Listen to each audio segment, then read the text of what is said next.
If you've ever watched a skilled potter at the wheel, one thing quickly comes apparent. There's a sense of calm in every movement. The hands don't rush across the clay. There are no frantic corrections or hurried decisions. Each pull is steady, each touch is intentional, and every movement seems to follow a quiet rhythm that has been refined over time. This isn't simply a matter of experience, it's an understanding of the material itself. Clay has its own pace.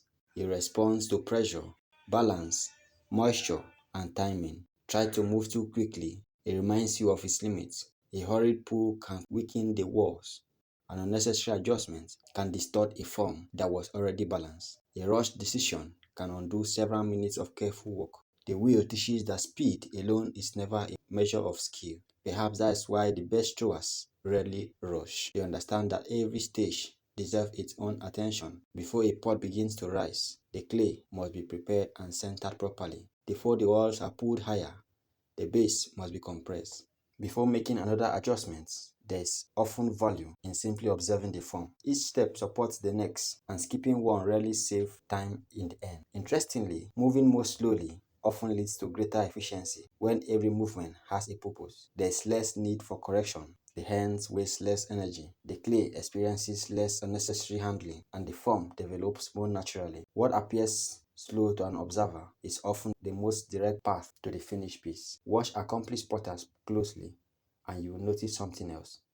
They don't constantly touch the clay. Their hands remain still until there's a reason to move. They understand that every contact changes the form, introduces moisture, and affects the strength of the walls. Instead of reacting to every tiny imperfection, they choose their movements carefully. There is confidence not only in knowing what to do, but also in knowing what not to do. The rhythm of the wheel throwing is much like a conversation. The potter makes a movement and the clay responds. The response is observed before the next movement begins. The quiet exchange continues until the form is complete. When that rhythm is interrupted by impatience, the conversation becomes less harmonious.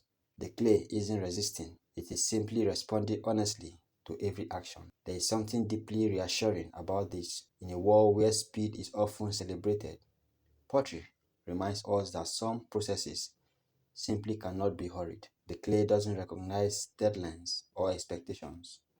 It only asks for attention, consistency, and respect. Every successful pot is built through a series of deliberate decisions rather than a race to the finish. Perhaps this is why watching someone throw on the wheel can feel almost meditative. It is not just the spinning clay that captures our attention, it's the stillness of the maker, the quiet confidence, the absence of unnecessary movement, the understanding that craftsmanship is measured not by how quickly something is made, but by how thoughtfully it is made. Maybe that's the enduring lesson hidden within every spinning wheel. The finest pottery has never been created by rushing from one step to the next.